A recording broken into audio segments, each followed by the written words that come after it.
Welcome back. You are listening to Nate the Hate on YouTube, iTunes, Spotify, and Google Podcasts. Be sure to like the video and subscribe to the channel if you have not already.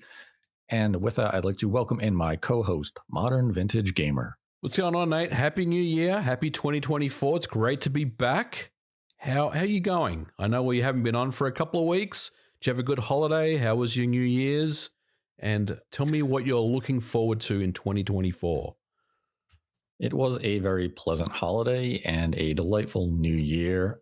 And you know what I'm looking forward to in 2024 is being able to connect, communicate, and entertain our audience and everyone who has supported the channel since its inception just about 4 years ago now. And that's what I'm looking forward to, is growing the community and giving more to the community this year with high quality episodes that I hope everyone finds enlightening, entertaining, and just generally enjoyable. And that is my resolution to our fan base. Now, what are some of your excitement and expectations for 2024? I think, honestly, Nate, 2023 was a difficult year, I think, is a fair thing to say. It was a good year, but there was also a lot of stress, a lot of it was all over the place. It was just up and down for me. I think this year, what I'm looking forward to the most is really just kind of getting back into the groove. Like, I feel like, there was just so much that happened last year. A lot of it was good, a lot of it was bad. I just want a lot of good things to happen this year, and I think it will. I think this year is going to be a good year, and I'm looking forward to it. And the debut episode of 2024 is dedicated to Sketchdog, whom generously donated $100 to support the channel. If you'd like to support the channel, we have a Streamlabs link in the description below. Donate any dollar amount, ask a question. We will answer it at the end of the episode. Donate $100 or more, and we will dedicate the episode to you. And once again, today's episode is dedicated to Sketchdog. And for the first episode of 2024, I wanted to start the year by giving some of our predictions and expectations for Microsoft and the Xbox Series line of hardware in the coming year, because 2023 has just ended. And I quickly want to go over how Microsoft's 2023 went for them in our opinion. Did the year live up to expectations? Where did Microsoft excel and where did they fall short? And I want to start with your opinion on where do you think Microsoft really found themselves in 2023 as we're able to quickly look back at the year they had? I think Microsoft had a pretty good 2023 overall, Nate. First of all, the elephant in the room is the ABK acquisition that was successfully closed at the end of last year. And that was something that obviously looked like, at least for a period of time, where it may not have gone the way that Microsoft was looking for. I think it was, I believe, the FCC appealed, and there was a period of time there where we felt like it may not happen, right? But it did. So you gotta be very, very happy if you're Microsoft for that to happen. Starfield was another, obviously, a big game that released, and look, I don't want to talk about Starfield, Nate, in this episode. We've talked about it before, but I like Starfield. I don't understand why it gets so much hate. I really don't understand. I think a lot of it is, I don't want to say Xbox tax because that's ridiculous, but I think a lot of it is just, it's just cool to hate on Starfield for whatever reason. I've done 2 playthroughs of the game, and I like Starfield. I thought it was a great game. I think the only really low point for Microsoft last year was Redfall, and that was obviously a stumble for them. It did not go the way that anyone, and including themselves, wanted it to go.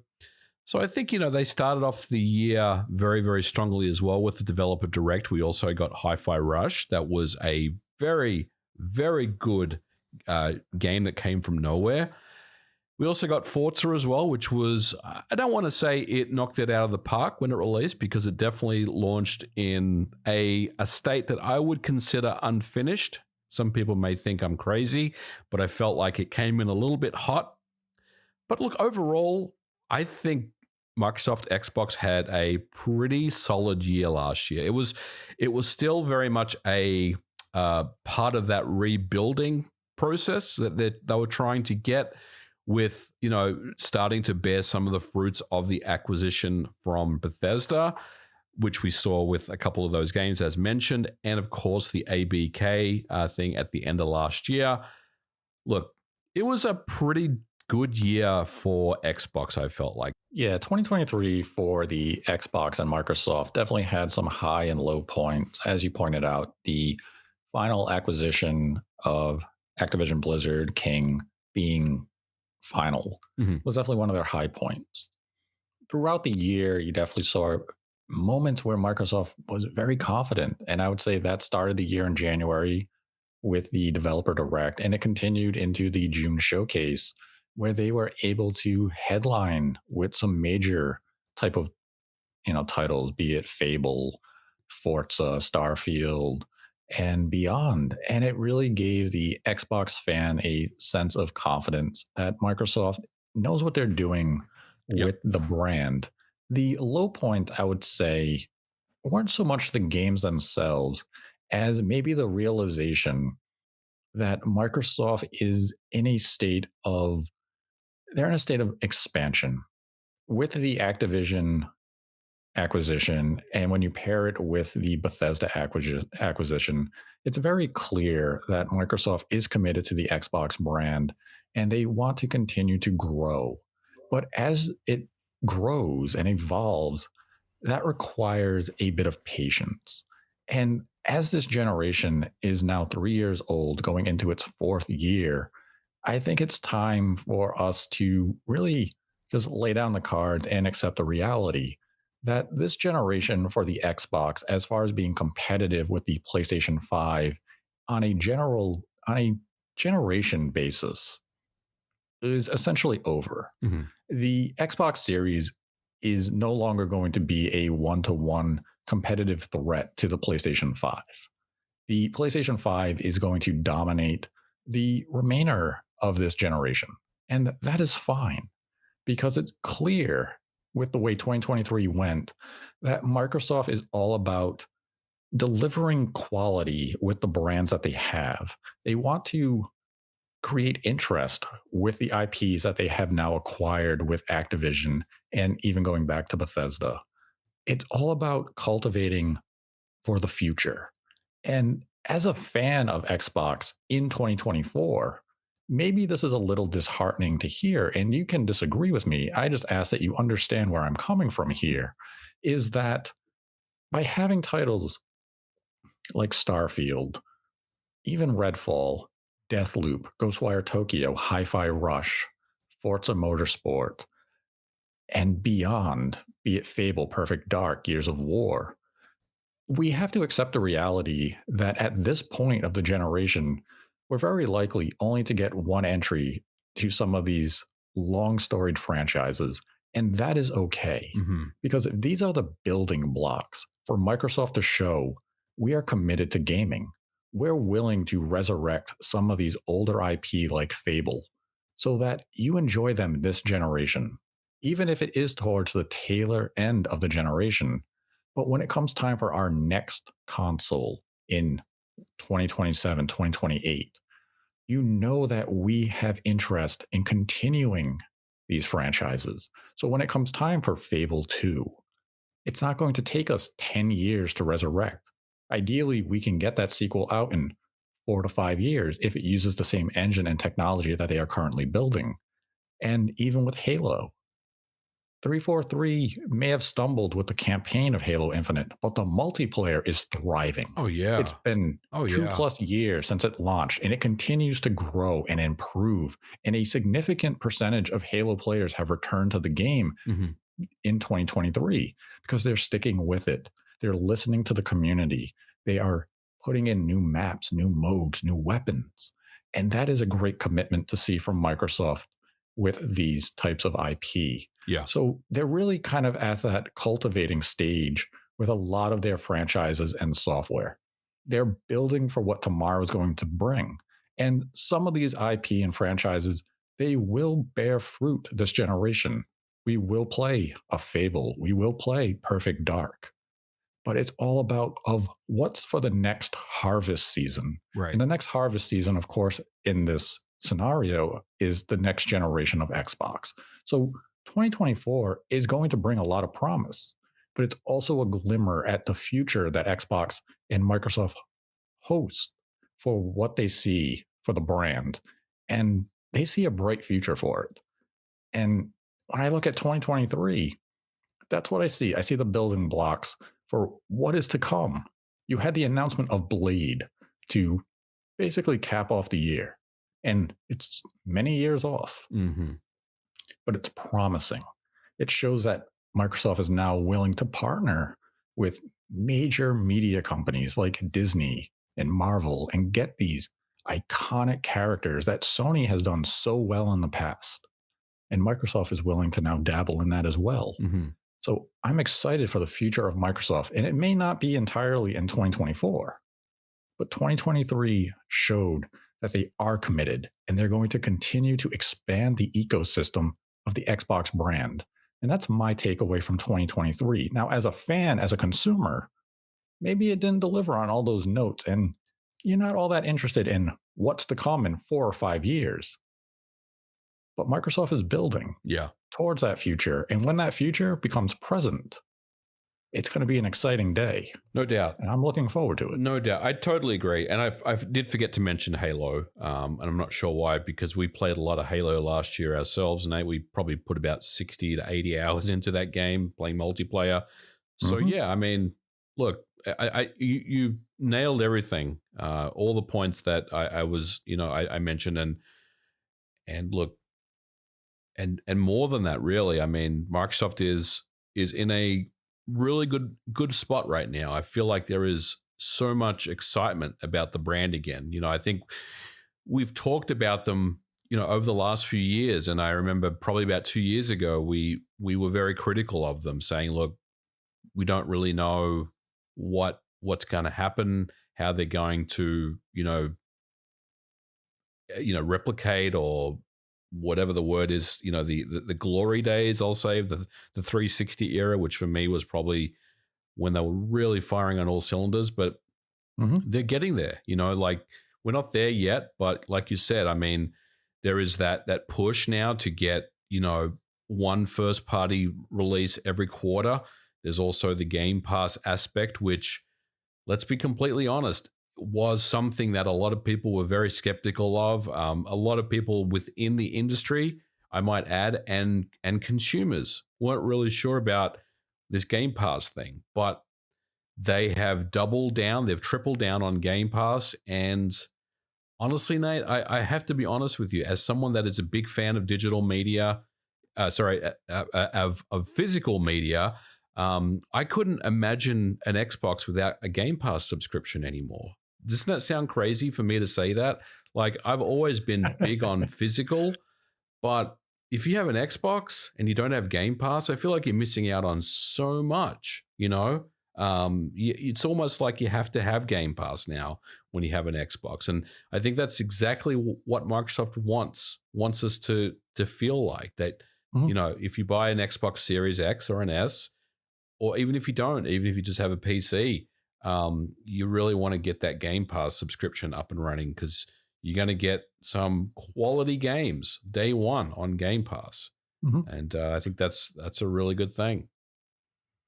Yeah, Game Pass has definitely become a core identity of the Xbox brand, and that is intentional. That is something Microsoft has sought out to achieve. And in a way, I view this current generation as the original Xbox in a way, because when you looked at the original Xbox, you saw the ambition of Microsoft.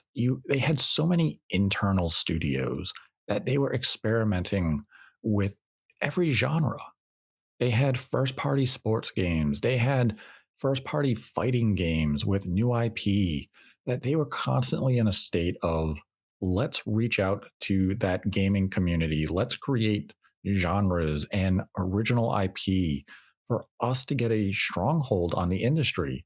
It ultimately didn't work in the majority of cases, Well, then came the Xbox 360, where Microsoft really had a clear vision. They partnered with major Japanese third party companies, they partnered with Western third party companies, and then their internal output, be it Fable, Gears of War, getting Remedy to create some exclusive games like Alan Wake. Mm-hmm. Microsoft was doing so much because they had that ambition. And when I look at Xbox and Microsoft during the Series X and S generation of present, I see that ambition returning. I Yep. see them recognizing the IPs and the genres that made them such a powerhouse and so important during the 360 generation. And they're returning to that. And now, when you pair that with Game Pass, they don't really have to operate in that sense of fear of, are we going to sell enough copies? Mm-hmm. Because they are operating on a different understanding of, we put this game on Game Pass. Let's get 10 million, 15 million players within the first 12 months. And then if you have DLC or expansion content, or you sell early access like they did with Forza and Starfield and other games, you're going to make a lot of money. So Microsoft is almost able to better embrace those experimental games than, say, a Sony, because Sony's going to look at it and say, this game's going to cost us X amount of millions. Is there enough of a user base that's going to be interested in buying this game? Whereas Microsoft's going to view an experimental game and say, okay, we're going to put it on Game Pass and we'll see how it does. So if Microsoft can embrace that experimental route that made the Xbox so great 20 years ago, the future is going to be exceptionally bright. And I think we're going to see glimmers of that brightness in 2024. And I think we're going to see those glimmers in the near immediate future, actually. Yeah, I agree. I think there's a lot of good stuff coming up with Xbox this year. We're gonna talk about it right now. So what are we doing here? What are we talking about? Well, much like last year, what I will share right now is not a prediction. This is something happening. In the middle of January, Microsoft will have an Xbox Developer Direct. Not a significant shock. Right. They did this last year, so them repeating it really shouldn't come to, much of a surprise to you. And, I'm not sure what type of content they will have at the show, but it's good to see Microsoft once again host this event to start off the year. Because when you look back at the show last year, it kind of set the tone for the first half of the year. You had the shadow drop of Hi-Fi Rush. We got an update on Forza, even though it led to a delay. Mm-hmm. We then saw some new Redfall coverage. You all know how that went. But it still allowed Microsoft to come out and say, let's get some deep dives into the games that we have talked about coming in the calendar year, at least for the first half of the year. And now we're coming into 2024. And we don't know much about what's coming in 2024 beyond about a half a dozen games. But all of these games strictly have a 2024 designation. And those games are, Hellblade 2, Towerborn, South of Midnight, Microsoft Flight Simulator, and Avowed. So for Microsoft to have a developer direct should be within the next 2 weeks. So by the time this episode airs, 2 weeks, we will have a better idea of how Microsoft's first half of 2024 will be shaping up. And just as a prediction going into this, you have to feel as though we're going to get a deep dive into Hellblade 2, because everything about that game, to me, screams first half of 2024 release. And that's going to be the tentpole that Microsoft jams into the ground and says, we're ready for 2024, and we're opening it Hellblade 2. Yes. Look, I'm looking at last year's Developer Direct, and it was on January the 25th. So having one in the next couple of weeks it makes sense to me that they would do that again. I think the Developer Direct was really the start of the kind of rebuilding process from last year, because before the Developer Direct, things weren't particularly great. I felt like with Xbox and Microsoft, I feel like they had lost their way a little bit, and they kind of came out with this Developer Direct that really did make people feel a lot more comfortable about what was going on. And of course, the shadow drop of Hi-Fi Rush was just absolute perfection. Now, the developer direct itself last year, yes, there were some games that did get delayed, and Redfall, obviously, we know about. Another game that came out was Minecraft Legends, I believe. That was a part of that developer direct. But as far as Hellblade 2 goes, if people go back and listen to the Game Awards predictions episode we made, I did say that Hellblade 2 would be at the Game Awards, but I also said that it would not get a date, and I felt like the date would be unveiled at the developer direct, and I think I'm going to stick to that plan and say they are going to show us a lot more of Hellblade 2. There's going to be a deep dive. There's going to be some developer interviews and stuff like that. Because look, the game looks absolutely superb, and I think showing the fans of the development process of Hellblade 2, we've seen some stuff. Obviously, we know about it, but basically, showing us more of the game, doing some developer interviews, and dating it for this year I think is the move for the developer direct. And look, honestly, Nate, everything else that you have in a developer direct after Hellblade 2 is just gravy, because this is a game that a lot of Xbox fans have been waiting for. I mean, they've been waiting for it since the start of the generation, to be honest. So I think Hellblade 2 is an absolute lock with a date. I'm not sure when it's coming, but it's definitely coming out this year, and hopefully it's in the first half of this year. Yeah, I'm anticipating that Hellblade 2 will release by June. Mm-hmm. At the absolute latest, this will be a first half of the year release. I would love for it to come out in May, maybe late April, really kickstart Microsoft's year just with a very strong note, because we can see what the competition has in the opening months. And, Sony's operating primarily on Rise of the Ronin, which I'm sure will be a high quality game in its own right. But Hellblade 2 definitely has a lot at stake, not as some media outlets have portrayed it as it's everything, Microsoft's banking everything on it.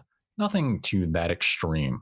But Microsoft definitely has high hope for this game. This is the game they chose to debut the Xbox Series X with, dating back to the Game Awards of 2019. We have seen the game at the Game Awards several times. We have seen it at June showcases.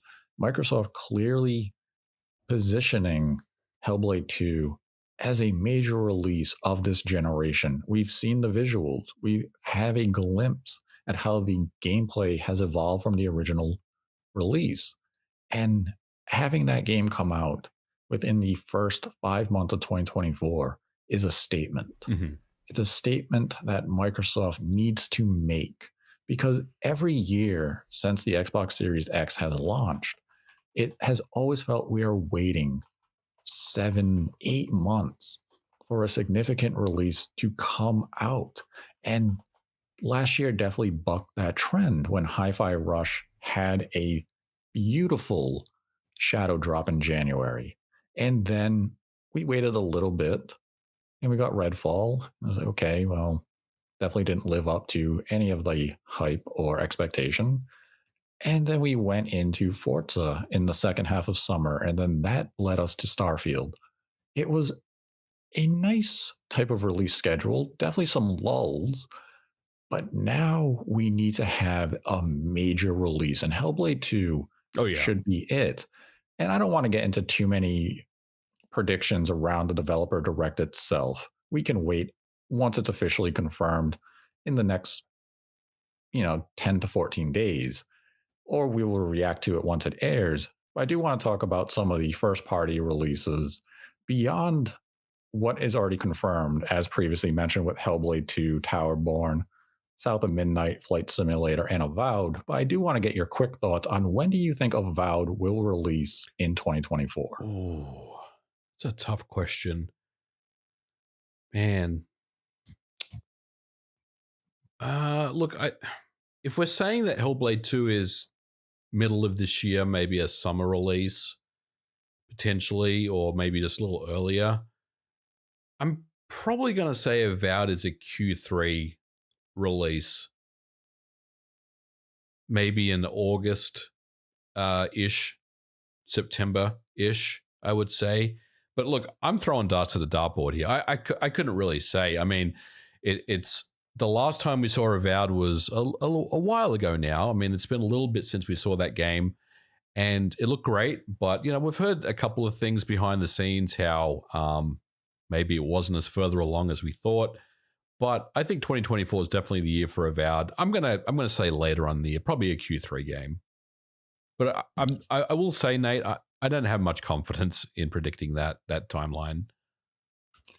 Yeah, Avowed, I would say out of the known games for 2024, I think Avowed has the highest percentage of being delayed out of the year and into early 2025. Right. Not saying that is going to be the case. I think it will be positioned as a holiday release.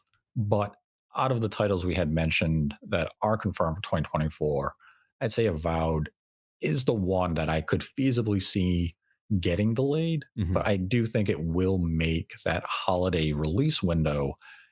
And, you know, it's just shaping Microsoft 2024 in the way that they have discussed previously, as Matt Booty has put out there. We want a major release every single quarter.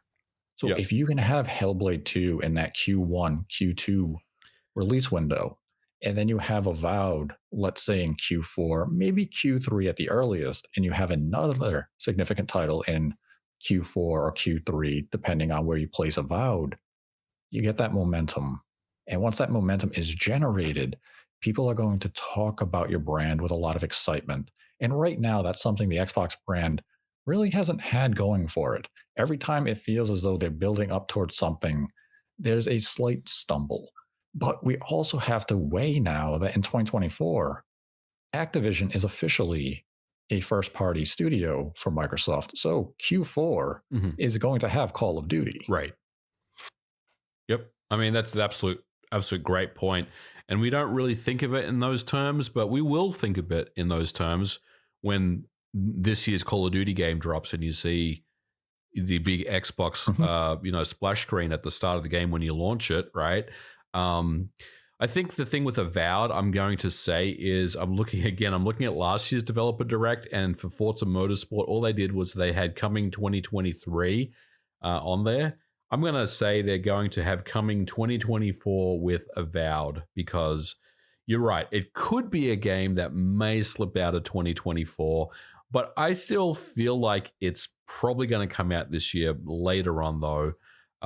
But yeah, it's really just a coin toss, really, for something like that.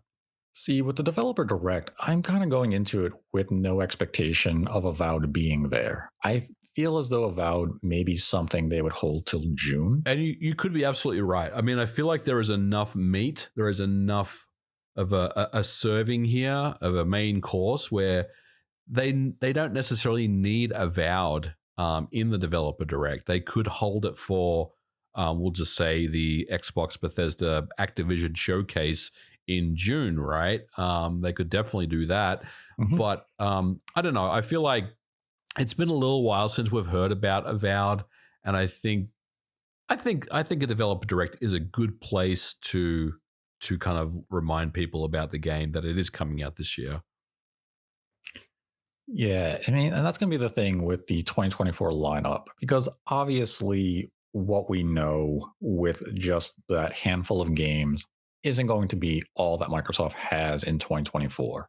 And that's where the Developer Direct, the June showcase, will play pivotal roles in shaping the year for Microsoft. And I want to go into some of our predictions and expectations that Microsoft may have in terms of reveals of new software just in the calendar year, not necessarily releasing this year, Mhm. but just in terms of announcements for this year, because we know there are numerous teams working on brand new projects, be it idsoft or Machine Gun Games, Mhm. the Coalition, the Initiative, so many studios that have either announced games or have not announced games.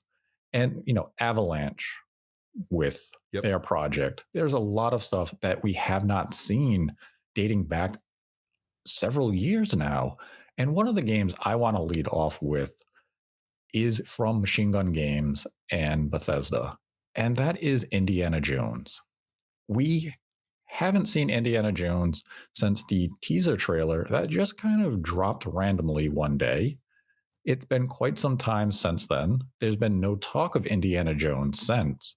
And I think 2024 is going to be the year that we do see a trailer for the game. I'm going to go one step beyond that. My prediction and expectation is that we're going to see a trailer, gameplay, and the game will release Wow. before the end of this year. Wow. I mean, it has been a little bit of time since we did see that tease. It's been I want to say 2 years. Does that sound about right? 2.5 years? It's either been 2 or 3 years. Maybe it's been it's been a little while. And it's one of those games where we don't really talk much about. So it's been kind of silently being developed in the background almost. And for whatever reason, it didn't really it's not really something that is really brought up very, very much. But look, I think 2024 could be a good year to bring the game out. I will say that it may be a game where it may not fit into this year, but if it was 3 years ago, Nate, where they did tease it, look, Machine Gun Games, they are a quality studio and they know how to execute and they know how to ship games. So if that's been their main focus for the last 3 years, then you're probably right. There's probably a good chance, good expectation that it could come out this year. But I do agree with you in that we'll definitely hear more about Indiana Jones this year, and I'm looking forward to it. I think that's another one of those games where it got some buzz when it was teased, but it kind of just hasn't really been talked about very much, or maybe it's not as sexy as some of the third party over the shoulder games that we've seen over the last few years. I don't know, but I think Indiana Jones is a good prediction to make for 2024. I think at the bare minimum we're gonna see more of that game, and if it does release this year as you're predicting, then that would be absolutely incredible for the fans, and I'd love to see it. So, for reference, the Indiana Jones Bethesda game teaser trailer first aired January 12th, 2021. Wow, that's a long time ago. And we haven't seen anything since. There's been some minor updates from like Bethesda concerning the game, and like Matt Booty just saying progress has been going however. You're right. But nothing beyond that.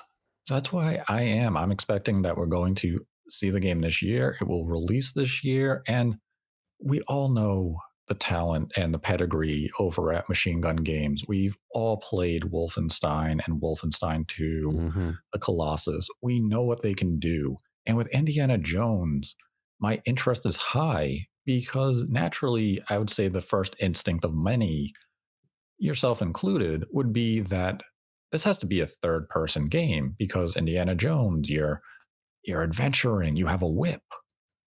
But we've never really have seen a AAA high quality third person game from Machine Gun Games. We have not.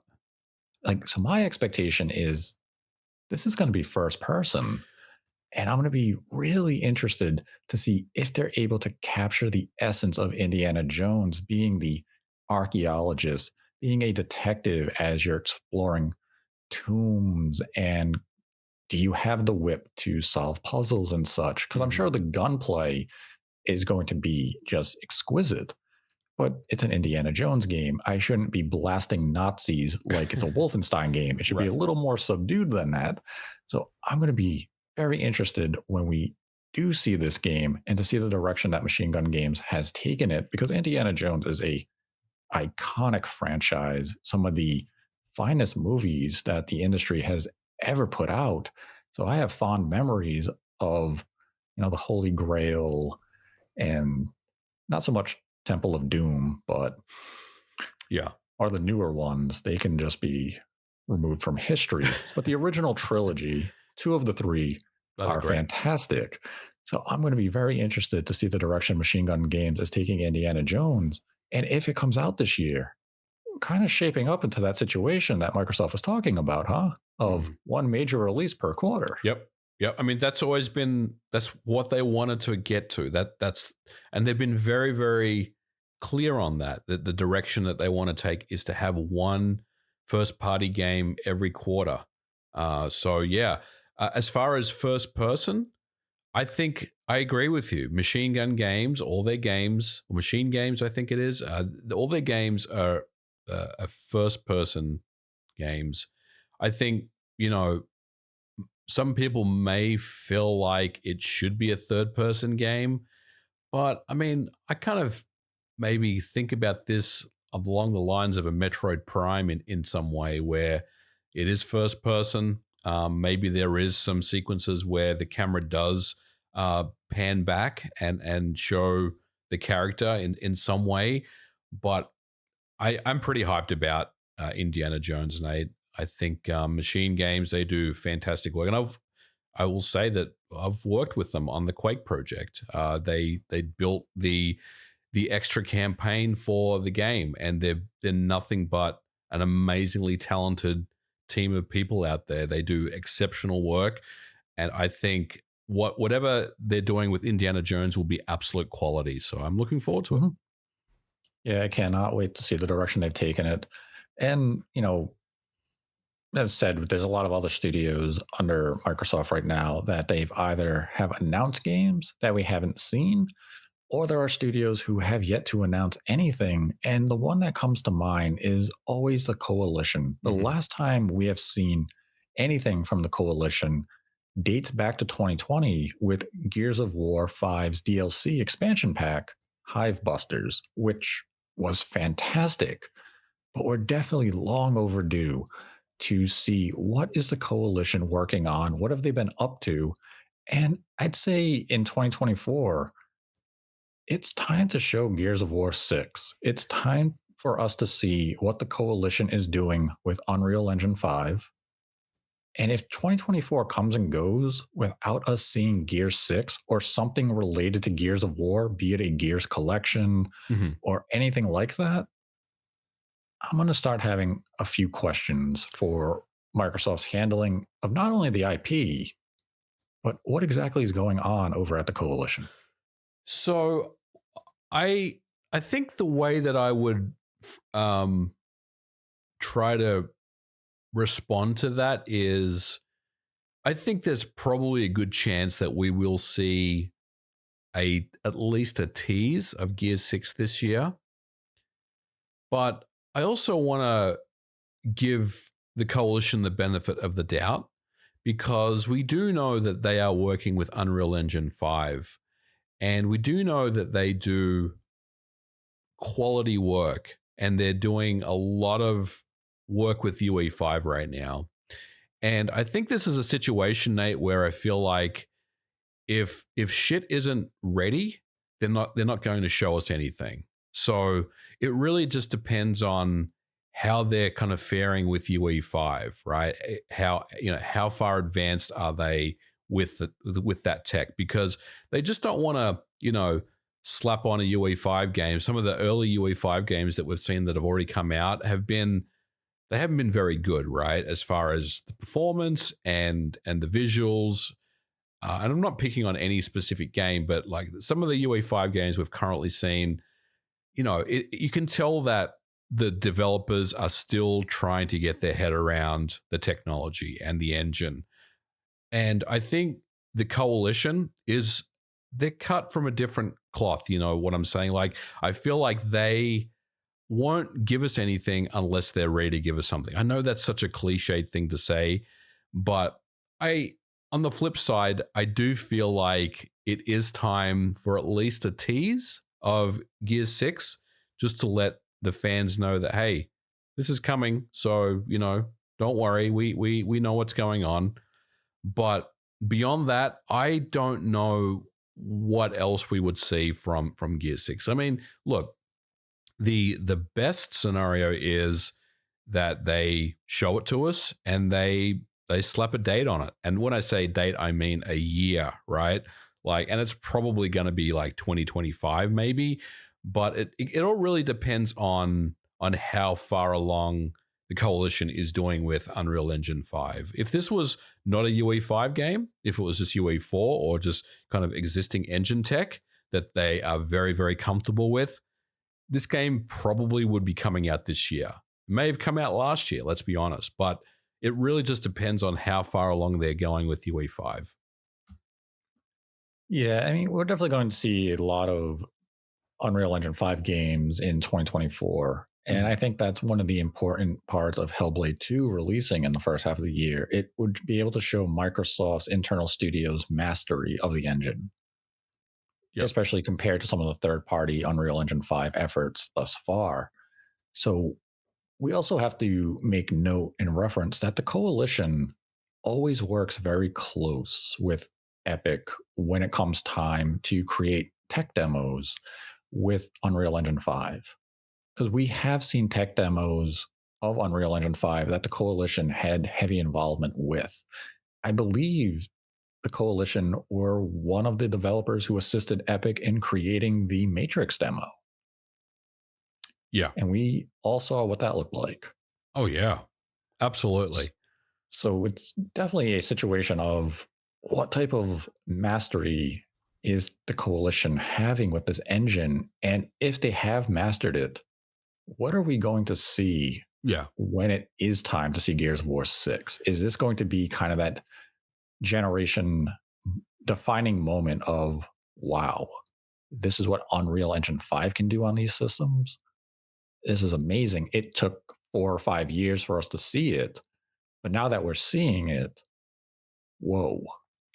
I mean, Gears of War, like even on the 360 when it first kind of came out, we first saw it, we had that holy shit moment, like the Mhm. mega textures in the game and just some of the amazing post-processing effects and the kind of the animation rigging and just everything about that game was incredible. It was just a generational leap above everything else that we had seen, at that point.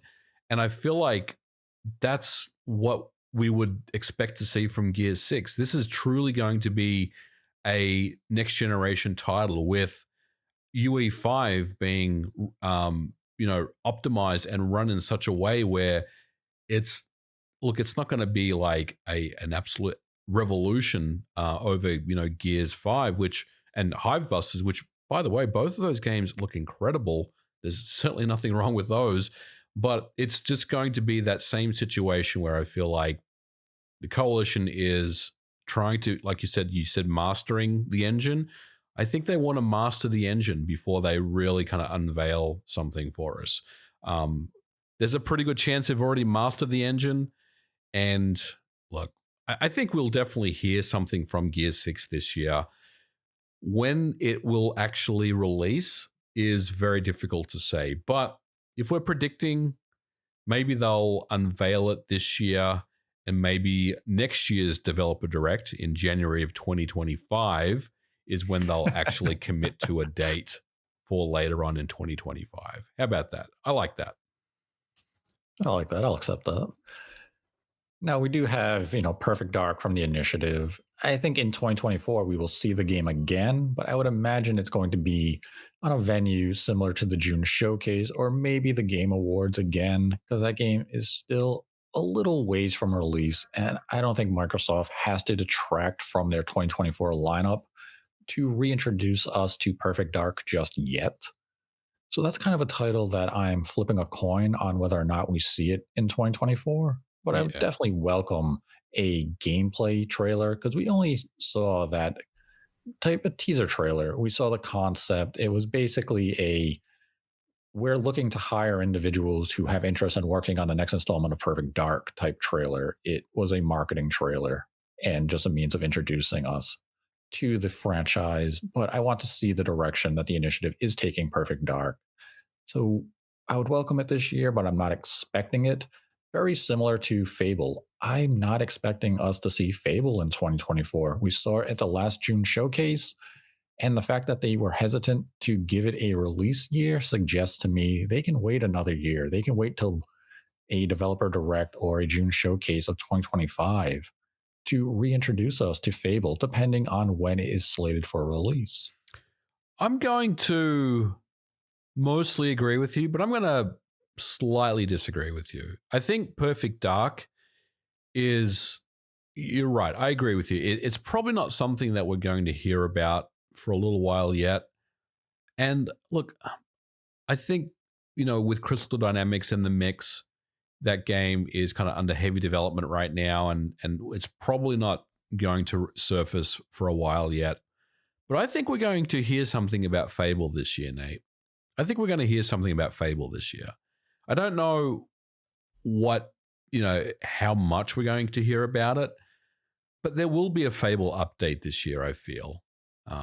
Maybe there's just a more, curated gameplay trailer, or maybe there's a little bit more insight into the game, or maybe the story of Fable. I'm not saying we're going to see anything of substance, but I think it's going to be very similar to the Gears 6 thing, where it's going to be more of a, we know you guys are waiting patiently, but we still have a little bit more work to do. But here is a quick vertical slice or a quick tease of how things are progressing, some of the combat mechanics or something like that. I think we're going to get something from Fable this year. Playground, they do quality work. I follow some Playground people. I'm friends with some of them. I don't know anything about what's happening because they don't tell me, of course, because you don't do that. But I kind of catch the occasional tweet about how things are going, and it seems like things are progressing on pretty well. So we're going to hear something from Fable this year. That's what I think. What about other titles that we had seen last year, like Clock Tower Revolution? You think we'll get an update on that this year, or maybe even the long rumored, now leaked Oblivion remake? You think we'll see that this year, or you think maybe that's something that's a little too close to Avowed and they'd like to avoid direct comparisons with that? So let Avowed come out first and then show two titles that are kind of in a similar vein and just have those in 2025. Well, there is one game, Nate, that I think a lot of us have forgotten about, and that is Replaced, the 2.5D cyberpunky futuristic platformer. Do you remember that one? Vaguely. So that was announced back in 2022, and it was a part of Xbox's showcase, I think back in 2022. I could be wrong. Someone may correct me on that. But I think Replaced is a game that I'm expecting to see coming out this year. I think the publisher was CodeSync that's doing it, but it was part of the Xbox showcase a couple of years ago. So I'm gonna kind of throw that one into the mix. As far as Clock Tower Revolution, is that the name of the game? Is it Clock Tower Revolution? I think so. I think we could see that come out this year as well. But again, it could be something that may end up kind of getting bumped to 2025. But look, I think even the games that we've already kind of thrown out there as 2024 releases and reveals / teasers, we're looking at a pretty stellar year for Xbox, even just with that. As far as Oblivion goes, I couldn't really say. I mean, I think, and correct me if I'm wrong, did I hear that Virtuoso's working on the Oblivion game? Yes. Behind the scenes? I mean, look, Virtuos, they do very good work. They know how to remaster games, remake games. They're very, very experienced with it. They have some really good tech. We've obviously seen some of the work they've done on the Switch. Looks, some of their ports have been really, really good. Some of them have been not as good, but I think really in that situation, you just have to put it down to the amount of budget that has been allocated for the studio to focus on. But I feel like if they have a large enough budget for an Oblivion game, which they probably do, I would expect that that's going to be good. Is it coming out this year? I'm probably going to say it's going to be 2025. It may be something that may creep its head into this year at the end of this year, but I'd probably expect it to be next year. So the name is Clockwork Thank you. Revolution. Because Clock Tower is a different game, which is being developed by Limited Run Games on the Carbon engine, but we can move on. Good plug. And yeah, like Oblivion, I wouldn't be shocked if we see it this year at like the June showcase, because it all comes down to the ambition of the project. And with it being Virtuos, and we know they're working on the Metal Gear Solid Delta project to some extent. Yep. That I'm kind of going into the Oblivion project as them essentially just redoing the visuals, but leaving the rest alone. So it's just visual improvement, but the gameplay, everything else is left untouched. So I would imagine that's not going to be a huge budget project. And it's something that maybe would take 3 years for Virtuos to crank out there. And I believe the leak had been suggesting either 2021 or 2022 is when work began. So I think it being officially announced this year is well within reason. Yes. But in terms of release, I do agree with you that it would be in 2025. And they could almost position it. It wouldn't be exact, but I don't think you have to really nitpick. Is that Oblivion originally released on the Xbox 360 in spring of 2026. So if you really want to say next year is the 20th anniversary release of Oblivion, I don't think anyone would argue with you. Yeah. And I'm not sure if did it come to PC before it came to the 360? I don't. I was never a big I don't remember, Elder Scrolls to be honest. person. It could well have come to PC first, but honestly, I don't recall. But here's what I will say about Oblivion. I think the game is going to be cross-platform. I think it's going to be on PlayStation as well. I don't feel like it's going to stay on the Xbox. I feel like it's a game that is beloved, and people played it on the PlayStation back in the day. I can't see why it would be an exclusive Xbox game. We're going to come back to that a little later because there's one more studio I want to bring up, and it's Idsoft. We haven't heard or seen anything from them since Doom Eternal. And on the Microsoft leaked roadmap, there was a mention of a game called Doom Year Zero, I believe it was. And to my understanding, Doom Year Zero never got into actual development. So it doesn't appear that Idsoft is working on Year Zero, but it doesn't mean they're not working on a brand new Doom game. But they could also be working on a new IP. They could be working on any number of things. Do you think we will see id's brand new game in 2024? Yes, and it's going to be a Doom game, Nate. It has to be a Doom game. That's what id Software is. Id Software is Doom, Quake. That's what they do. I don't think there's a brand new IP that they're working on. I think, and it's not Quake, right? Let's stop talking about Quake. We got Quake remastered. We got Quake 2 remastered. There's nothing Quake that's happening as far as I know. So it's a new Doom game. Has to be a new Doom game. And I think we're going to hear about this year. It's time. Id Software has been very, very quiet for a long, long time. They haven't really been they haven't resurfaced really since Doom Eternal, and that's been quite a while now. So I think id's new game, their new Doom game, whatever it is, will surface this year, and I'm looking forward to it. Do you think if it is a new Doom, that it's going to be essentially a reboot in the vein of Doom 2016? I couldn't really say what this next Doom game is. I mean, I think Doom Eternal, the way it finished, it kind of finished, with a story that it kind of made it seemed like there was just not going to be anything beyond. But I could see potentially some type of reboot or starting. But I don't know, Nate. Like, it's hard to really predict what it could be. Honestly, it could be that year zero thing.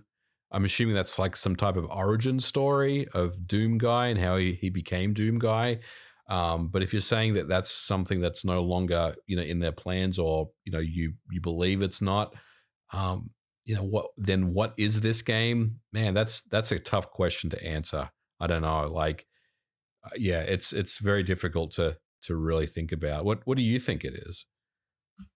I think you made a compelling case for it to be a Doom game. Mm-hmm. And I'd just be curious as to what they would do to evolve the Doom franchise, because with Doom 2016 and Doom Eternal, both fantastic games that showed a lot of evolution from the original Doom formula. And now that we have gone kind of I don't want to call it a lengthy absence since Doom Eternal, but as you mentioned, Doom Eternal definitely felt as though it sought to wrap itself up in the Yep. story that was being told. So if they are to return to Doom, you kind of have to introduce some innovative new gameplay ideas. You have to bring forth something that differentiates this new Doom from Doom 2016 and Doom Eternal. Right. And if they can do that, which I believe and have the confidence that they can, I'm going to be interested to see exactly what they do. And I agree that we will see idsoft's game this year. Mm-hmm. And it's just a question of when will we see it? Will it be in June? Will it be something for the Game Awards? Could it be something in between those two types of presentations? That's kind of a big question mark. But I agree, we will see idsoft. It will be a Doom game. And I think it'll be something that people are going to get excited for when that day hopefully comes in 2024.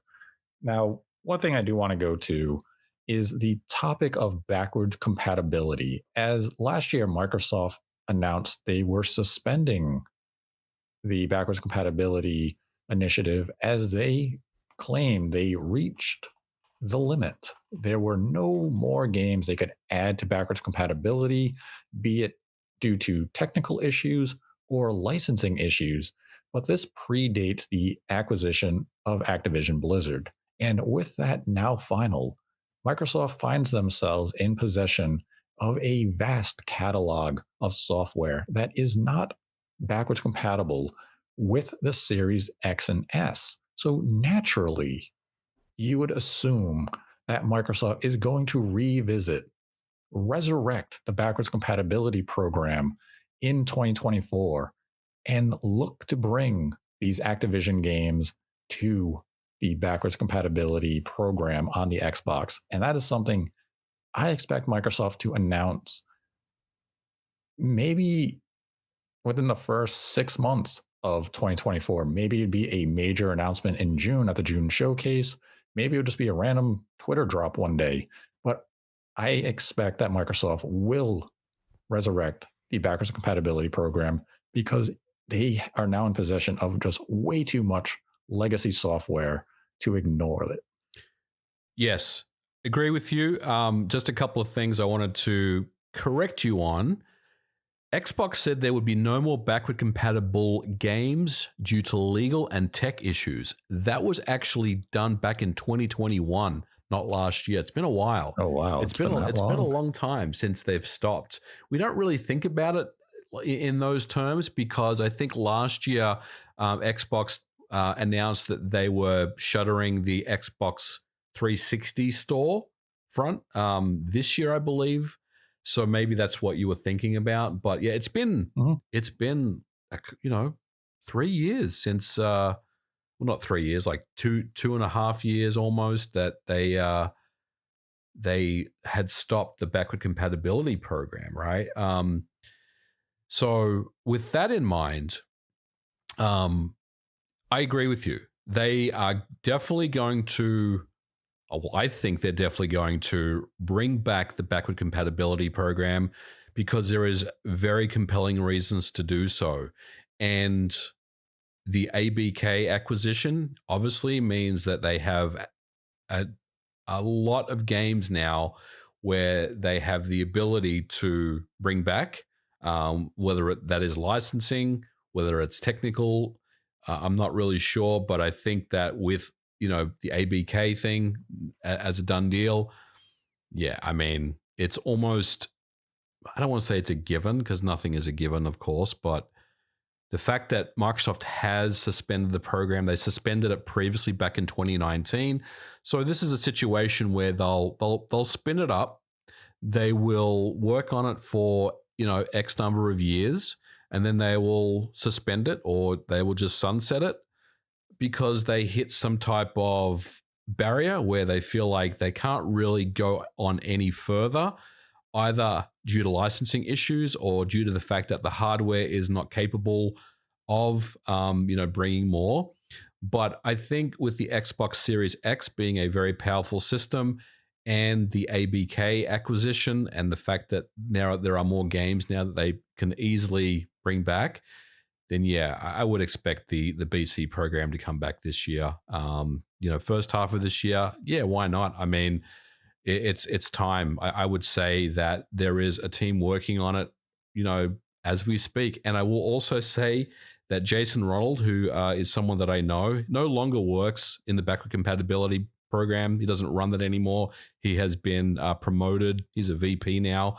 So I would say there's probably a different leader or a different leadership working on that right now. But there is the backward compatibility program. I think is definitely something that we'll see come back this year. Because I mean, I immediately can think of one game that's perfectly suited for the Xbox backwards compatibility program that is now a viable option, and it's Quake 4. Absolutely, I'd love to see that come back. I know I think it's on PC Game Pass. Yep. But even games like Prototype, right, which I don't think you can play that on Back-Compat at the moment. Well, actually, no, the 360 version of Prototype is not backward compatible. So I mean, there are a mix of games that I could see coming back pretty easily. Quake 4 would be one that I would personally love to see because it's just one of those games where I felt like when it first came out on the 360, it kind of, I mean, it's not the best game. It's not the best Quake game in the collection, but it is one of those games where it kind of got overlooked very much in the same way as Doom 64 did on the N64 because people were playing, Mario and Banjo and GoldenEye, and they didn't care about Doom on the N64. I feel like Quake 4 was a very similar thing on the Xbox 360. But yeah, there's definitely games they can tap into. Hexen is obviously another one that we keep hearing about. Prototype is one that I would like to see. So yeah, I mean, definitely a list of games that they could tap into. Now, I want to bring up this topic because you did mention it earlier when we were discussing Oblivion. And I want to bring up the idea of Microsoft going, quote unquote, third party, but not really going third party, just Microsoft expanding their multi-plat publishing initiative that we have seen them dabble with in the past, some of it due to contractual obligations, but at this point, them potentially exploring it due to non-contractual obligations, just due to a desire to bring a game to a non-Xbox branded system or even a Windows branded system and beyond PC. So PlayStation, Switch. You brought it up with Oblivion. Yep. And what I will share with you is that in the calendar year of 2024, Microsoft will bring one of their more acclaimed first-party releases to a competitor's system. I mean, that does not surprise me. Like, I mean, let's just, let's not fanboy around here. Let's talk business for a second. There are going to be some releases, I feel like, Nate, where Microsoft is going to look at it and say, we should probably bring this out everywhere as much as we can. And I definitely put Oblivion into that mix. And I also want to talk about the Quake Remaster stuff. Now, when I worked at Night Dive and I worked on Quake Remaster, we were contracted to bring that out to all the different consoles at the time. So that was already done before the acquisition. But a lot of people don't talk about Quake 2, which was well after the acquisition, came out on everything. Now, of course, you could say, yeah, it's a smaller game, so it doesn't really hold that much weight in the conversation. But I feel like Xbox or whoever it is, whoever kind of makes these decisions, I'm assuming it's Xbox management, upper management. I feel like they have the power to really just, turn around and say, we should probably bring this game out to every system or every console that's currently available right now. So I'm not really that surprised to hear you say that. And I do think a game like Oblivion that's being remade, that will come to the PlayStation. I don't think it's going to just sit on the Xbox, because then what is the point of remaking the game? I feel like if you're going to remake something, then it's something that I feel like really belongs on the systems that it was originally running on in the first place. So that's why I kind of felt like PlayStation would get a game like Oblivion. That's why the Switch and PlayStation, gets games like, Doom 64 and Quake 2, because, those systems, even though, Quake never came out to console, well, it did on the N64 and didn't came out on the PlayStation. It was only the N64 that it came out. But, having basically those games accessible and available to everyone makes a lot of sense to me. Look, most of Xbox's first-party games are probably going to be exclusive Game Pass games. They're going to stay on Xbox hardware and PC. But there's going to be situations where I feel like Microsoft is going to make a decision to make these games available everywhere. And we're not talking about ABK and everything that was, committed to in the court proceedings, because we already know about Call of Duty. We know that's not going anywhere. We're talking about pretty much everything else, outside of that. But to hear you say that does not surprise me. So yeah, I mean, I would definitely expect to see some Xbox titles, run on the Switch or the Switch successor and on PlayStation 5 hardware. Makes sense to me. Yes, and the title I am referring to was met with high critical acclaim. Fans loved it. It was in the Game of the Year conversation the year it released. Was it Redfall? I can't confirm or deny it being Redfall. It's not going to be. It's not Redfall. Going to be Redfall. No, it's not Redfall. But when the announcement comes, I think it's going to be met with a lot of excitement, because this is a quality game. And as you were saying, I think this is a smart move for Microsoft. And I could see why a lot of Xbox fans, especially the hardcore loyalists, may be just hell-bent against it. But view it from Microsoft's perspective, from a business perspective. If you're bringing select games to multi-platform, so outside of PC to Switch and PlayStation, your competitors' consoles, you're doing so because you see the quality of the IP and the franchise. You want to expand its reach beyond that of just the Xbox itself. So now you bring, let's say, Pentiment, just as an example of a game, to Switch and PlayStation. Well, it's very well received. It sells well on those consoles. And this is a game that at this point, it's not going to sell any Xbox systems. It's not going to drive Game Pass subscriptions. It's done all it's going to do. You bring it to these other platforms. Now, these gamers on the PlayStation or the Switch play it. They're like, yo, this game is awesome. You announce a sequel in 3 years. But this time, the sequel is exclusive to the Xbox brand. Right. The only way I can play it now is I have to buy an Xbox, or I have to buy it on PC, which Microsoft is okay with. Well, I lured you in, I baited you, And now I hooked you. Mm-hmm. And by going with a multi-platform release with select games and then bringing a sequel out years later and making that exclusive, it allows Microsoft to expand their ecosystem, but then also draw you in when the time is right. Yeah. So when you look at the current generation, Microsoft still has a lot of quality games coming out. And when you evaluate it on a game by game basis and say, which one can we use to strengthen our brand a little more for the future? Well, let's bring that game to a multi platform.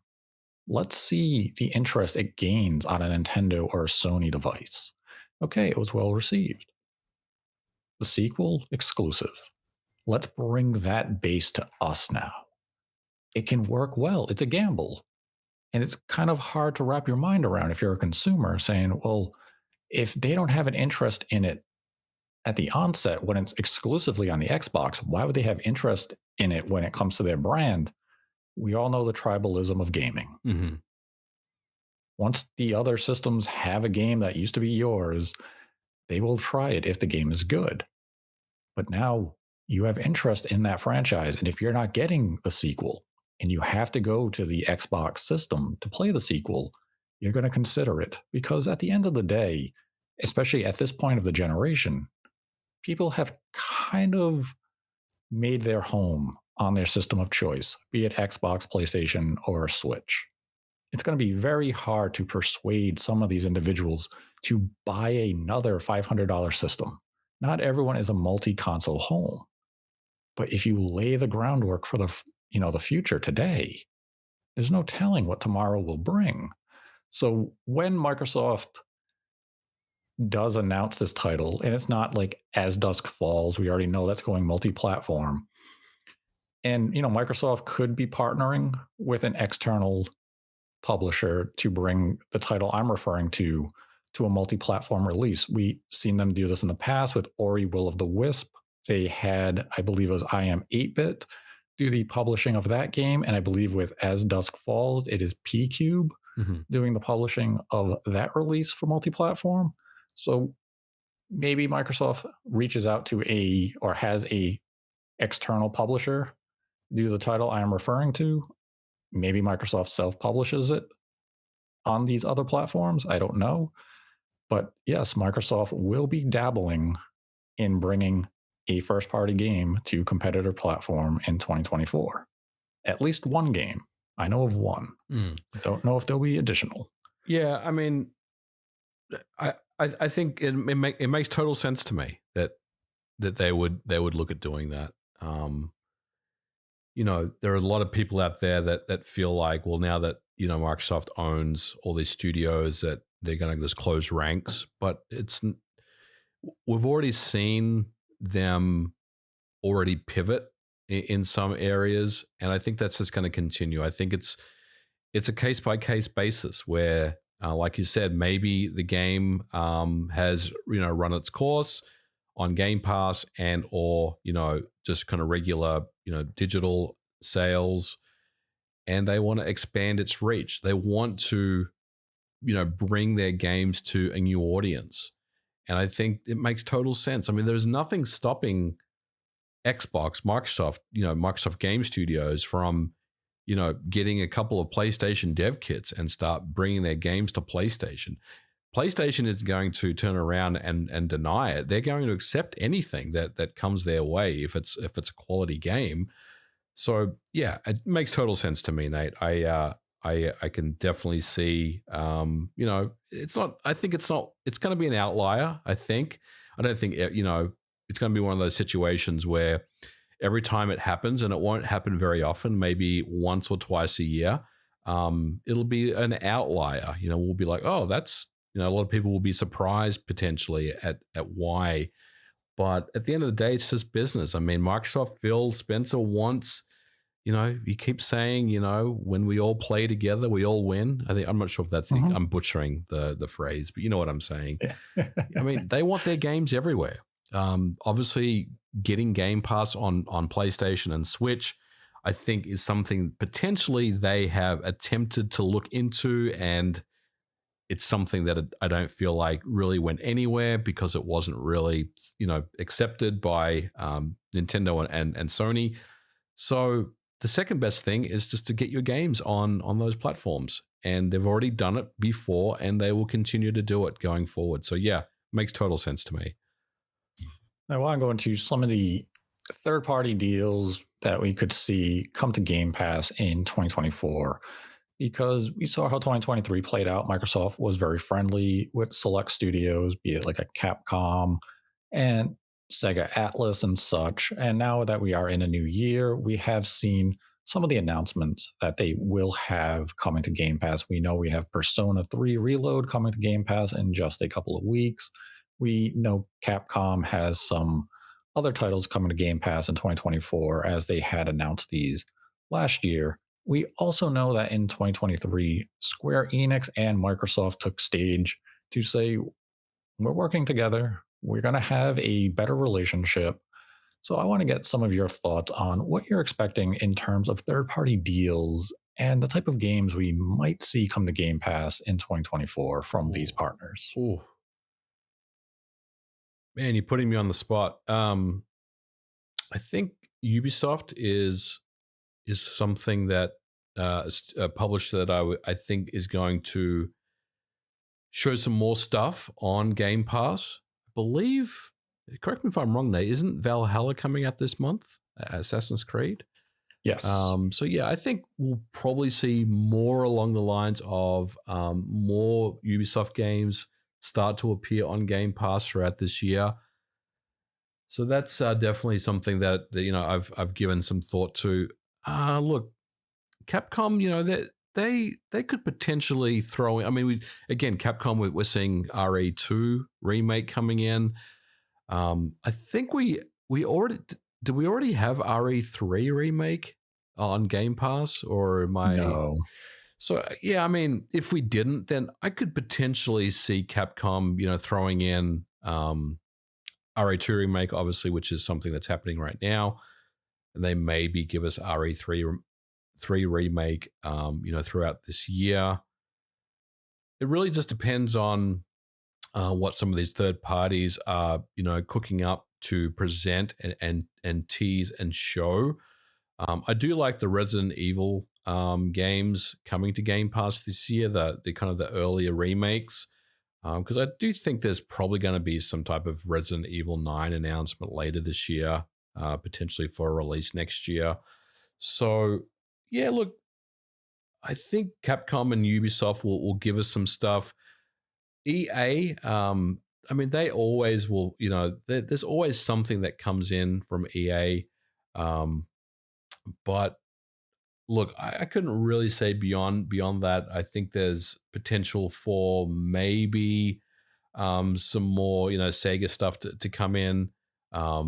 Maybe some of the the Sonic, the more recent Sonic titles could potentially show up on Game Pass, but at this point, again, Nate, I'm just kind of throwing darts at the dartboard. But I like Ubisoft to kind of sprinkle in some releases this year, maybe some Resident Evil games, but beyond that, I couldn't really say. What do you think though? I think the biggest third-party contributor to Game Pass this year is going to come from Japan, and it's going to be Square Enix. Mm-hmm.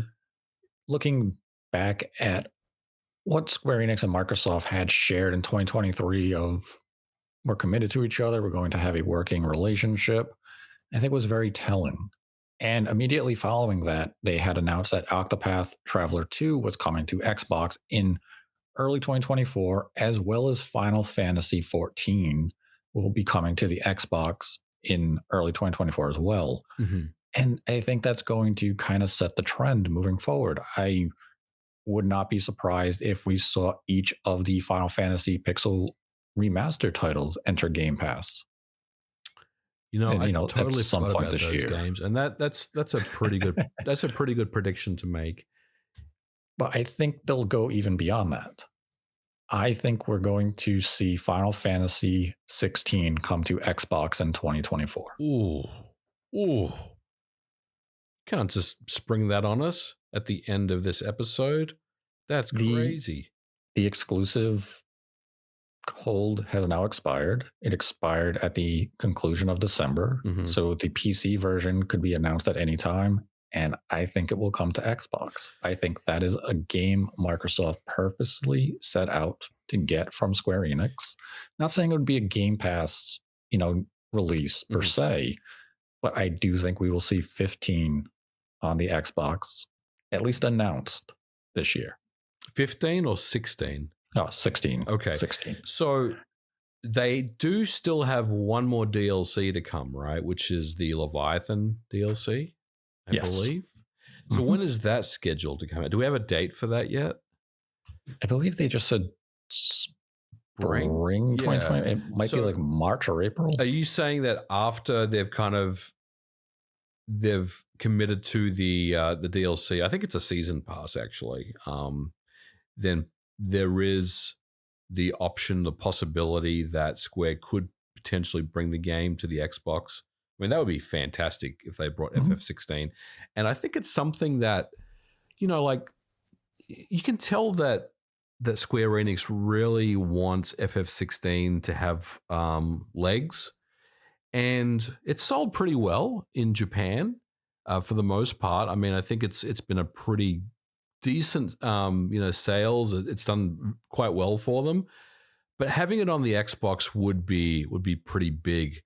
And I also wonder because it is coming out for the PC as well, I believe as well. So with those two, I could definitely see Square Enix really being happy with getting that game on the Xbox and PC.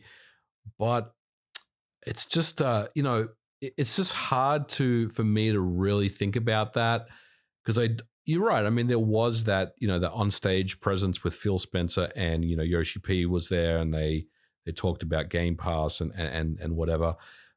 But historically, obviously, it hasn't been great for Xbox and Square Enix. But I think you're right, though. The relationship has. I think that they have turned they have turned a corner on it, and they are starting to bring their games to Xbox. Obviously, there is Visions of Mana as well, which is another game that's coming out this year. Mhm. So yeah, I mean, seeing FF16 on the Xbox would be absolutely incredible for the fans. And you're probably right. I think it's something Square Enix have on their roadmap of something that they want to bring out. But man, that would be a pretty hype announcement if they did announce that. I think. Yeah, I mean, when I look at the game, like they still haven't officially announced the PC version. The exclusive clause had just expired. Mm-hmm. So, but they had kind of hinted and implied a PC release will come and that they would talk about it sometime in 2024.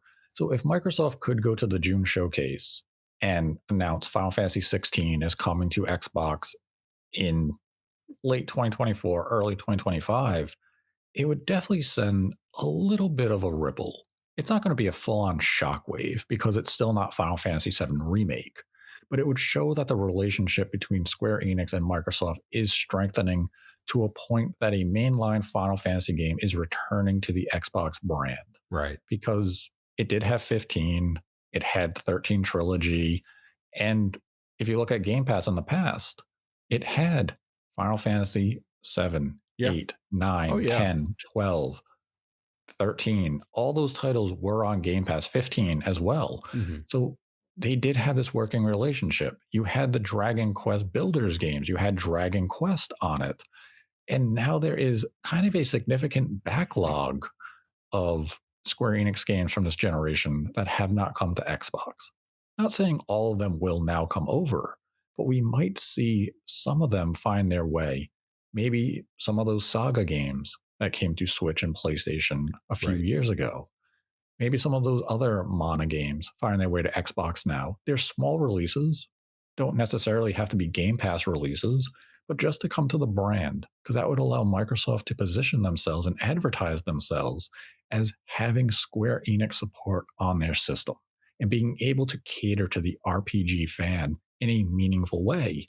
And when you pair this with Sega Atlas with the Persona games, the Xbox is all of a sudden transforming and becoming an appealing platform for those who really enjoy those RPGs from the Japanese developers. It may never take precedent and become the defining platform over Sony or Nintendo for that genre. But as long as Microsoft can have a meaningful presence and turn a profit for these companies, it makes them an attractive platform moving forward. Yeah. And it all comes back to what we talked about at the start of the episode, building for the future. If you can get Square Enix and Atlas on your brand today and show that you are a competent, attractive platform for their games, it means tomorrow you can start signing some major exclusive deals, be it Game Pass or timed exclusives from some of these legendary, iconic franchises. And Microsoft already kind of has a major deal with Atlas with the name escapes me at the moment. They announced that at the June showcase. It was Metaphor. That's right. From Atlas. A huge, huge announcement. But we have to see the quality of the game because it is a new IP. It is a foreign thing. We don't know exactly what it's going to be, but it shows the efforts Microsoft is making. And Final Fantasy 16 coming to Xbox would just be another step in the right direction. That'd be incredible if we saw that on the Xbox. I'd be very, very happy to see it. Would you replay the game? I think if it was a complete edition with everything, assuming that all the DLC and all that is done, yes, I probably would. If it was still, hey, we're still waiting on some DLC, I may give it a miss. But look, the game is such a incredible experience and ride that I could probably run through it again. It's such a great game. Yeah, if it comes to the Xbox and you haven't played 16, which based on the public sales figures, not many individuals have played Final Fantasy 16, absolutely give it a try. And I mean, that would be the other benefit for Square Enix here, is that if you bring it to the Xbox and when you bring it to PC, you will likely double the sales that you currently got on the PlayStation 5. So you give it that second wind, a booster in terms of sales, and maybe you get whatever figure you are internally hoping for from this particular release. And if you're Sony, you're probably not all that concerned about Final Fantasy 16 going multi-platform because you're going to have Final Fantasy 7 Rebirth this year, and that's your new focus. That's the Final Fantasy game you really care about. It's the Final Fantasy 7 trilogy. You can have 16, you can have Stranger in Paradise, Final Fantasy Origins, you can have the pixel remasters. Those aren't a concern to us anymore because, Sony used them to really elevate their 2023, and now they're just kind of forgotten. We don't need 16 anymore. Go play with the Xbox audience. But it would be a huge get for Microsoft and Xbox if they are able to bring 16 over to the brand this year. Oh, yeah. And with that, I would go to some of the Streamlabs questions we have for this episode. And our first question comes from Colin, who donated $5 and writes, concerned about Kojima's new cloud-based game with Microsoft. Slow download speeds make playing on the cloud challenging. Without local installation, how would it be possible to enjoy it with my poor internet? I would say don't worry about it right now because we haven't seen anything. All we've seen is some high-resolution faces making, weird expressions and emotions. And all we saw was Kojima on stage with Jeff Keighley and Jordan Peele. So we haven't really seen anything of the game. We won't see anything about OD probably for a little while. So don't be too concerned about it right now. Just let's see what this game actually is and what it does. Mm-hmm. If it really does rely on the cloud, there's so many questions, and it's Kojima. He's going to tease. He's going to throw little nuggets of information. He's going to try to take us off the, off the actual scent of what the actual game is. There's going to be a lot of that. So I wouldn't worry too much about OD at this point. Then had a $10 donation from Leon S. Kennedy. Chips will not be able to go much smaller than 1 nanometer, slowly advances in computing power. The next big step will likely be a hybrid with quantum computing complementing binary computing. How can quantum computing improve the gaming experience? Oh, I am not prepared to answer this question. I don't even know what quantum computing is, Nate. Do you know what it is? I mean, you're the developer here. Yeah. I tell you what. Let me read into this a little bit, and we'll bump that to the next episode. I will answer the question in the next episode. I don't really know enough about quantum computing to really formulate a response at this time. Yeah, but Quantum Break is a good game that you should play. It is a great game. Then we had a dollar donation from Infinite Inspiration. Hello, gentlemen. With the lines between console generations continuously being blurred, do you think the inevitable Metal Gear Solid 2 or Metal Gear Solid Master Collection Volume 2 will be on Switch or be exclusive to the new Nintendo console? Have a Merry Christmas. What do you think? Really will just come down to timing for the Master Collection Volume 2.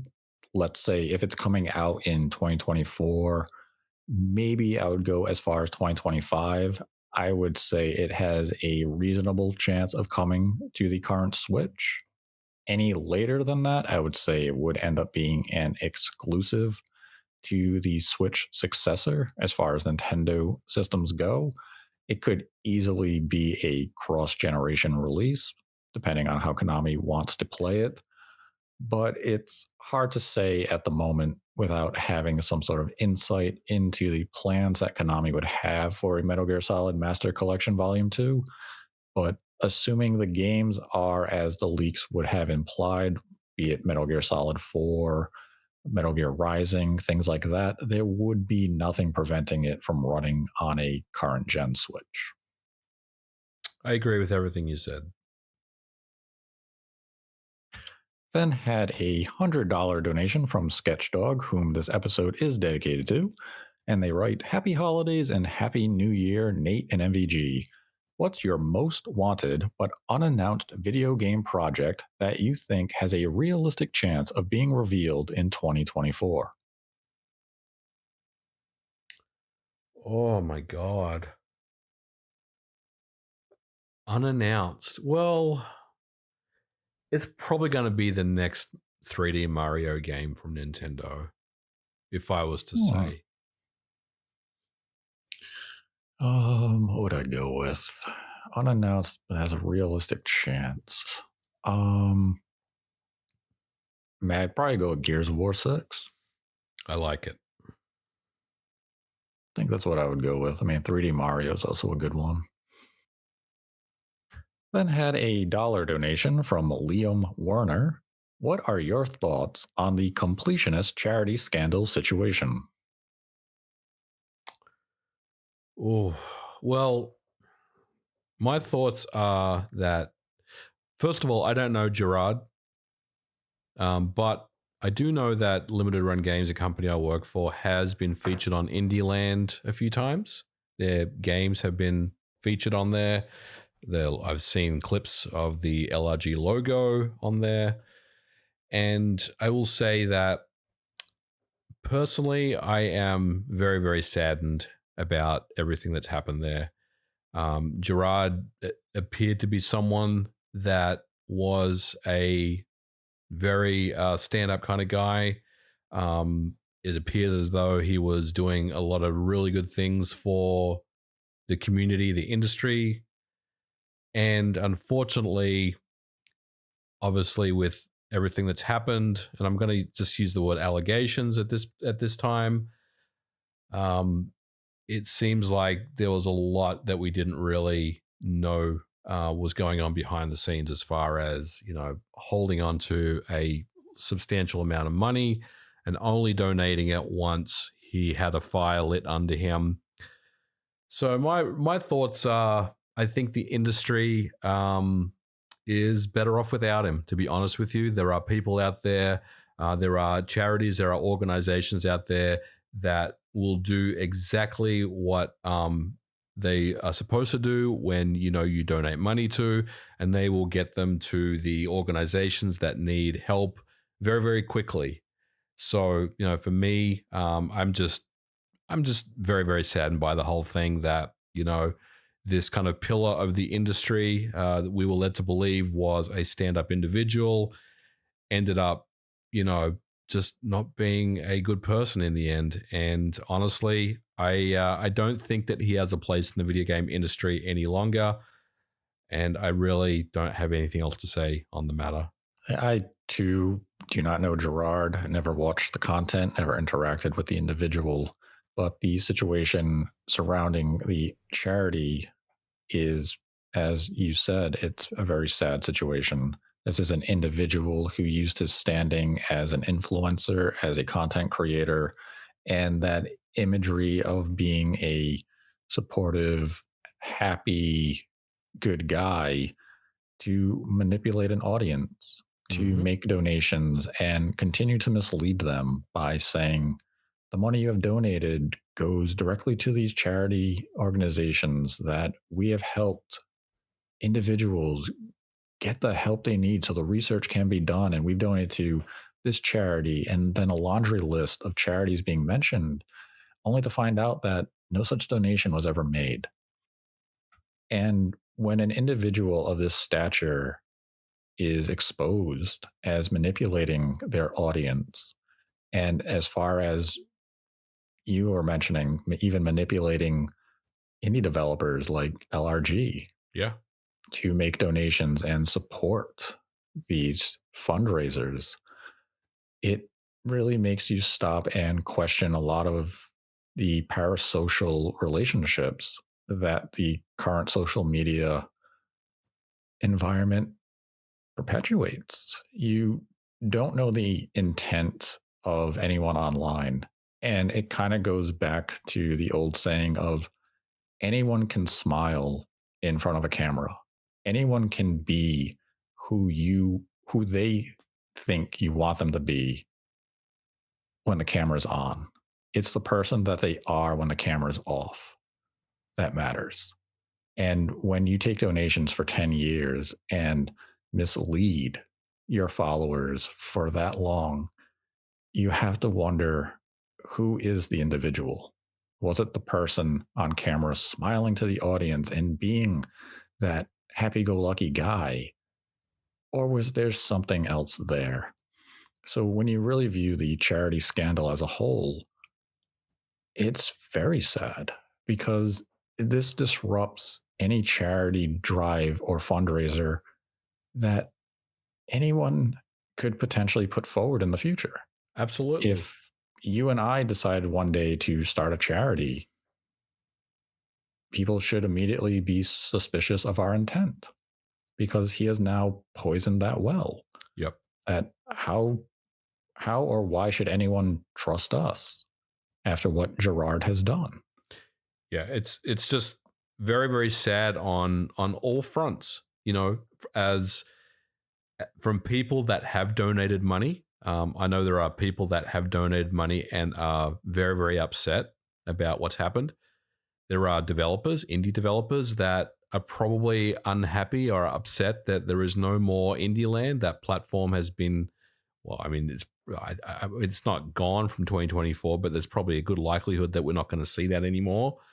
And indie developers need a platform to show off their games, and having their games on a live stream where there are literally thousands of people watching is a fantastic platform to have. And also from Gerard and his organization themselves. I mean, they completely mishandle this situation, and I, I don't mess my words around. I think Gerard's a scumbag. I mean, he's done scumbag things here. This is not something that I feel like he can come back from. Like, he has been exposed. He has been, proven to be someone that is untrustworthy with charity donations, which, like you said, really needs to get in the hands of the people that need help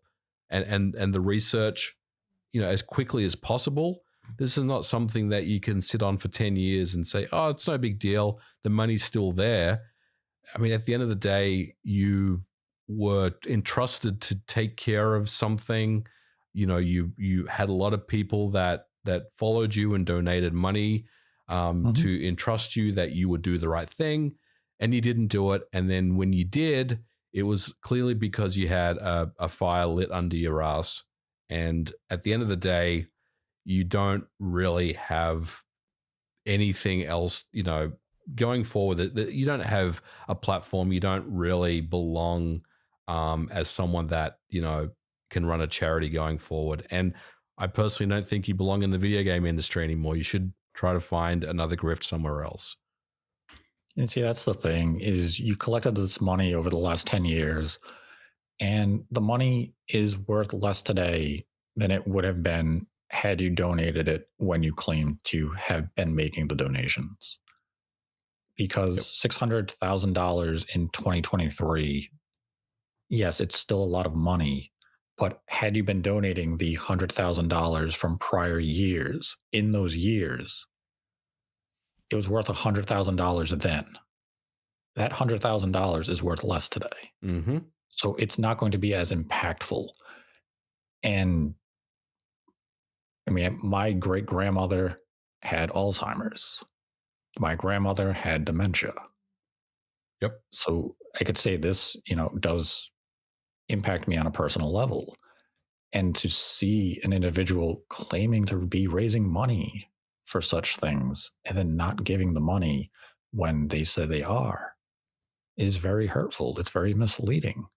It's just a bad situation overall. Yeah. There is no way to come out of this and look good or say this was an oversight. This wasn't an oversight. This is something that's done with intent. And that's what this was. This was an intentional, tactical act. This wasn't a situation of, oh, we just keep forgetting. You don't forget. If you're continually doing fundraisers and you're continually raising money, how are you forgetting to do the one thing that your goal is, which is donate? Absolutely right. Like, there's no excuse for what happened here. Yeah. And like I said, I have no relationship with the guy, and there's no defense. Yep. It's just an outright shame something like this happened. And you really do have to question the parasocial relationship with anybody. At the end of the day, you'd have a lot of people who are giving money to Gerard, who, as viewers, as subscribers, because they felt as though he's a friend. We communicate, he's able to share his content and I enjoy it. And maybe he interacts with me in the comment section. Maybe he interacts with me on Twitter or at a convention. So you feel that bond with the individual. But at the end of the day, is that bond even genuine? Right. And that's also what this kind of exposed. Again, you can smile on the camera. It doesn't mean that person knows you, respects you, is your friend. It just means they're smiling for the camera. Yep, exactly. It's an act. I think the last thing I want to say about this is, look, there are a lot of causes that you can donate money to directly. The Trevor Project, the Ronald McDonald House, Doctors Without Borders. There are millions of them out there. Literally, you can just donate directly to them. You don't have to go through some type of foundation. Just donate money directly is the best way. Tiltify.com is a great website. You can literally just send money to anyone you want, or you can just send them directly. It's really up to you. But I would be very, very cautious. And you're right, Nate. You brought up a good point about how if you and I were going to start a charity, people would be questioning it. Well, yeah, they should be questioning it because after what Gerard has done, I think there is a lot of people that are suspicious of things like that now. But look, at the end of the day, if you want to donate money, and you should donate money if you have money to spare, of course, for a cause, just go directly to the source. You don't need to go through some intermediary third party that's literally just going to sit on your money for 10 years. Yep. Yeah, very, very disappointing situation all around, especially to those who were impacted by his inaction. Because who knows how much more research could have been done? Who knows how many more lives could have been bettered had the money gone there when he claimed it was going? Those are the victims here, as well as all the people he misled for years and years and years. Then had a follow-up question from Liam Warner with a $1 donation. If the Switch 2 is backwards compatible, do we find that out when Nintendo reveals it right away? Or do you think there's a chance we'll have to wait longer? I think when Nintendo announces the new system, and we feel pretty confident it's going to be this year, they will let us know whether it will be backward compatible at that time. Yeah, I think it would just be kind of a spec sheet list where it just mentioned backwards compatibility. That's not going to be something they go intentionally out of their way to make mention of in any presentation or such. It'd be something that you'd find in a press release following the official reveal. But yeah, I would imagine it would be the same day as the announcement reveal itself of the hardware. Our final Streamlabs question for this week comes from OS209, who donated $1.69. The T239 was the rumored chip from a 2020 leak. Given it's been a few years since, it's likely not that exact chip anymore, but a more powerful chip or version now. Thoughts? You go ahead, Nate, and talk about this. Look, this 239 stuff we've talked about before. Yeah, I don't really have anything to say about this. What do you think? I mean, a chip can always evolve in some way, but I would say the core portion of T239 that leaked is likely still what we're going to end up getting. There can be some variation, some changes here and there based on what the client specifications were, but it takes a long time to build an SoC. It won't differ in any radical way. So it should still remain T239. We have a general idea of what this chip is capable of in terms of features and such, and that should be what we are getting here. There can be some adjustments, but as we've said in previous episodes, the SoC built by NVIDIA for Nintendo for the Switch successor is a custom SoC, so it will have things that Nintendo specifically requested and NVIDIA built to those specifications. But I think that's the simplest way to really address that question and this topic.